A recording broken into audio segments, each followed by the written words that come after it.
Hello friends, मैं शालिनी स्वागत करती हूँ आपका लर्नर्स एकेडमी में। आज के इस वीडियो ट्यूटोरियल में हम सीखने जा रहे हैं डेटा कंसोलिडेशन इन एक्सेल। सबसे पहले डेटा कंसोलिडेशन होता क्या है।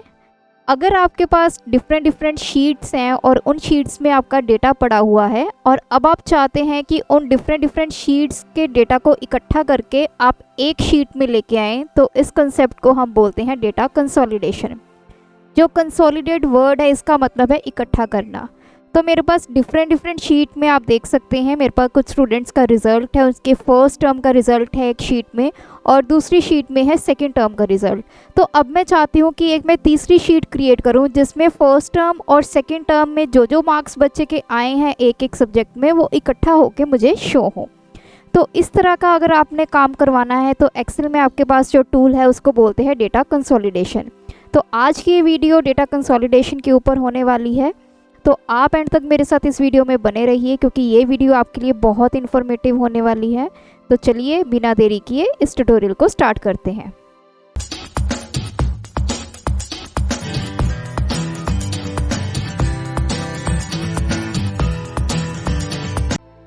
जैसा कि मैंने आपको बताया, डेटा कंसोलिडेशन कंसेप्ट हम तब यूज़ करते हैं जब हम डिफरेंट वर्कशीट्स में पड़े हुए डेटा को हमने इकट्ठा करना होता है। अब मेरे पास कुछ स्टूडेंट्स के नाम लिखे हुए हैं और उनका ये फर्स्ट टर्म का रिज़ल्ट मैंने फर्स्ट शीट में स्टोर किया हुआ है। उनके math, science, English, Hindi, SS, Punjabi, इन सब सब्जेक्ट्स में मार्क्स हैं। सिमिलरली मेरे पास एक सेकंड शीट है जिसमें उनके सेकंड टर्म का रिज़ल्ट है। सेम स्टूडेंट्स के नाम हैं, सेम सब्जेक्ट हैं, लेकिन मार्क्स उनके अलग अलग हैं। तो दोनों टर्म्स के जो मार्क्स हैं मैं चाहती हूँ एक मैं थर्ड शीट क्रिएट करूँ जिसमें स्टूडेंट का नाम भी आए, ऊपर उसके सब्जेक्ट्स भी आए, लेकिन जो उसके फर्स्ट टर्म और सेकंड टर्म में मार्क्स हैं वो इकट्ठे होके मुझे थर्ड शीट में आ जाए और इस तरह से मैं अपना फाइनल रिज़ल्ट जो है वो प्रोड्यूस कर सकूँ। तो इसको करने के मैं आपको दो मेथड बताने जा रही हूँ। फर्स्ट मेथड जिसको हम 3D सम बोलते हैं, तो उस केस में क्या होगा, इस मेथड को यूज़ करने के लिए जो हमारा डेटा है वो सेम पोजीशन पे होना चाहिए। सेम पोजीशन पे मेरा मतलब क्या है, जैसे आप देख सकते हैं फर्स्ट स्टूडेंट मेरी महक है और उसके मैथ के जो मार्क्स हैं वो सेल नंबर B3 में है। सिमिलरली अगर मैं शीट नंबर सेकेंड ओपन करती हूँ अपनी, तो जो महक स्टूडेंट है उसके मैथ्स के जो मार्क्स हैं वो है B3 में। तो कहने का मतलब जो मैथ के मार्क्स हैं फर्स्ट स्टूडेंट के वो सेम सेल में है दोनों की शीट्स में। तो अगर ऐसी कोई कंडीशन आपके पास है डेटा की तो आप 3D सम को यूज़ कर सकते हैं। तो 3D सम को आपने यूज़ कैसे करना है, यहाँ पर भी मैं सेम सेल लूँगी, दैट इज़ B3।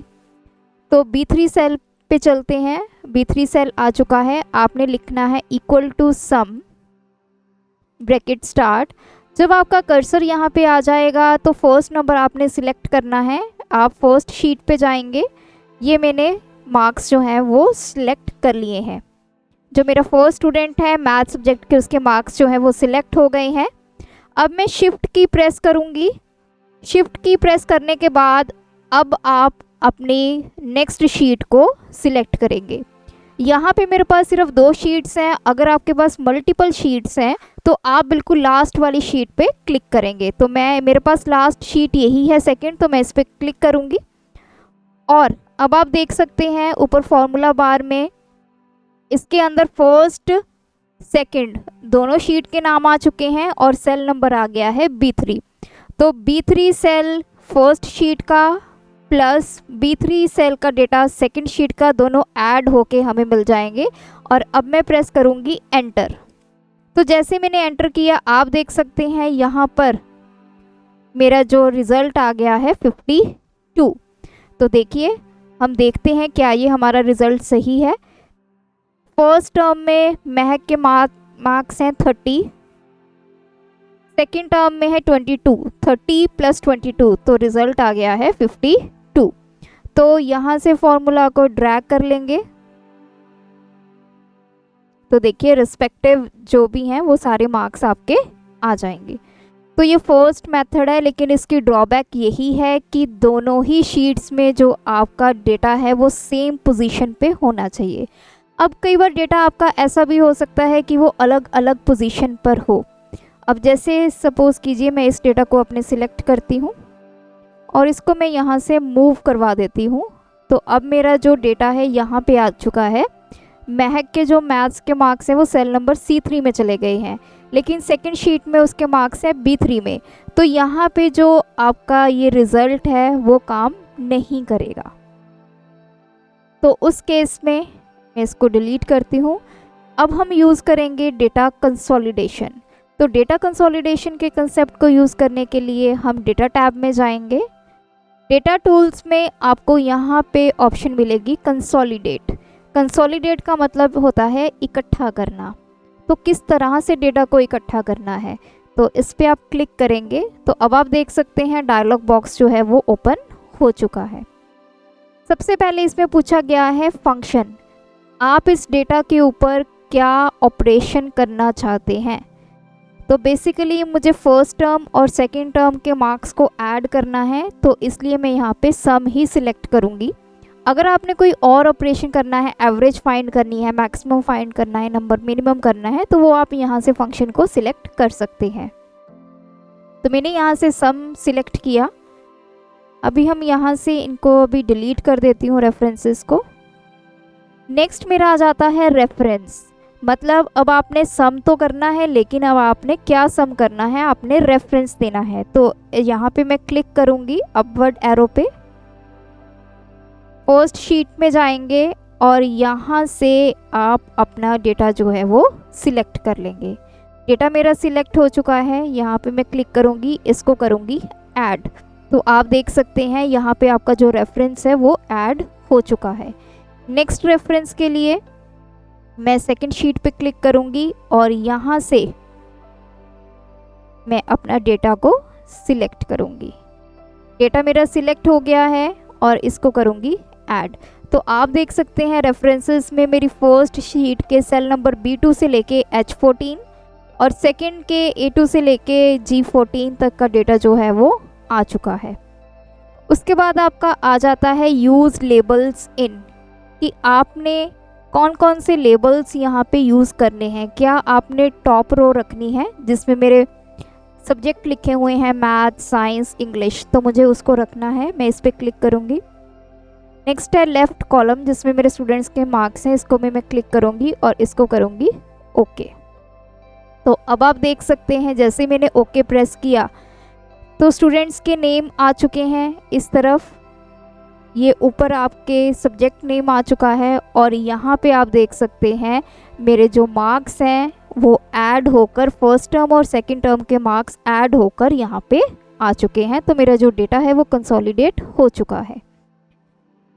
तो चेक करने के लिए महक के साइंस में फर्स्ट टर्म में मार्क्स हैं 22, सेकेंड टर्म में है 22, 22 + 22 दैट इज़ 44। तो देख सकते हैं 44 मार्क्स यहाँ पे आ चुके हैं। लेकिन इस मेथड की भी एक ड्रॉबैक है कि ये जो मेथड है आपका स्टैटिक है। तो मतलब अगर इन केस स्टूडेंट के मार्क्स चेंज हो जाते हैं, सपोज़ कीजिए यहाँ पे 30 की जगह 20 हो जाते हैं और मैंने एंटर प्रेस किया, तो आप देख सकते हैं शीट नंबर 3 में कोई भी चेंजेस नहीं हुए। तो ये इस मेथड की ड्रॉबैक है। तो इसको भी अब हम रिमूव करेंगे और उसको हम बोलते हैं डायनेमिक कंसोलिडेशन, या फिर जिसको आप लिंक्ड ऑल कंसोलिडेशन भी बोल सकते हैं। तो इसका मतलब क्या है, यहाँ से इसको मैं डिलीट करूँगी और अब हम देखते हैं कि डायनेमिक कंसोलिडेशन होता क्या है। दोबारा हम शीट 3 पे कहीं भी क्लिक कर लेंगे जहाँ पे आपने अपने डेटा को शो करवाना है। डेटा टैब में जाएंगे, डेटा टूल्स में आप कंसोलिडेशन पे क्लिक करेंगे। डायलॉग बॉक्स आपका आ चुका है। तो यहाँ से हम पहले इनको रिमूव कर देते हैं।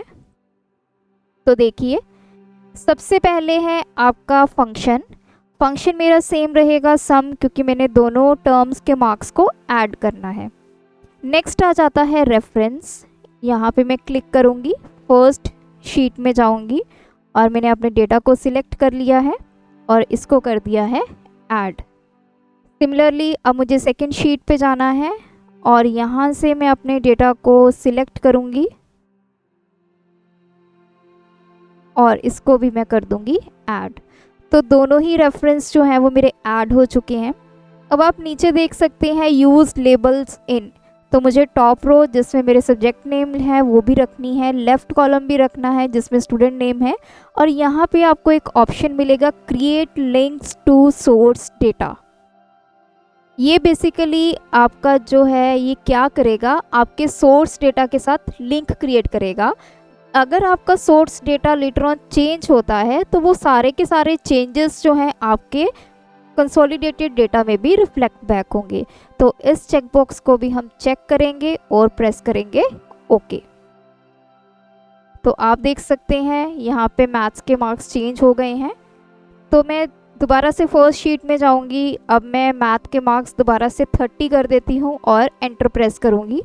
जैसे मैंने 30 करके एंटर प्रेस किया तो आप देख सकते हैं यहाँ पे मार्क्स 52 हो चुके हैं।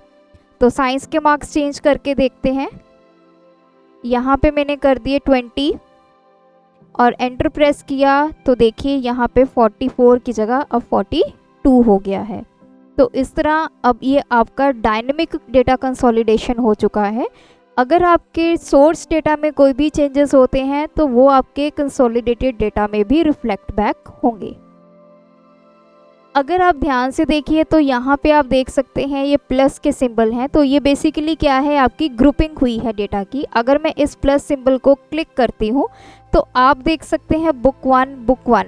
तो इसका मतलब क्या है कि ये फर्स्ट जो स्टूडेंट है महक, उसके मार्क्स इसने दिखा दिए। फर्स्ट शीट में उसके 30 हैं और सेकंड शीट में 22 है मैथ्स में। तो इन दोनों को ऐड करके यहाँ पे बन गया है 52। सिमिलरली 22 एंड 20 साइंस में है तो 42। तो इसको मैं सब्ट्रैक्ट करूँगी यहाँ से तो ये वापस कोलैप्स हो जाएगा। सरिता के मार्क्स देखने हैं तो यहाँ पे आप प्लस साइन पे क्लिक करेंगे तो आप देख सकते हैं ये जो मार्क्स हैं वो आ चुके हैं और इनका जो टोटल है वो ये रहा। तो ये ग्रुपिंग आपको दिखाई देगी। इसको आप अगर चेक करना है, वेरीफाई करना है कि जो शीट 1 एंड 2 में डेटा था क्या उसका सम होके शीट नंबर 3 में आ चुका है, तो आप यहाँ से चेक कर सकते हैं।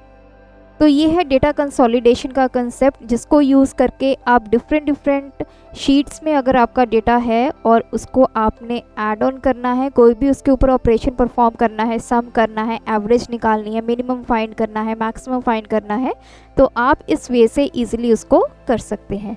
तो आई होप ये ट्यूटोरियल आपके लिए बहुत ही बेनिफिशियल होगा। अगर आपको ये कंसेप्ट क्लियर हुआ तो मुझे कमेंट सेक्शन में कमेंट करके ज़रूर बताइएगा। ऐसी और वीडियोस देखने के लिए आप मेरी एक्सेल की प्लेलिस्ट को चेक कर सकते हैं। आज की वीडियो देखने के लिए आपका धन्यवाद। Keep supporting us.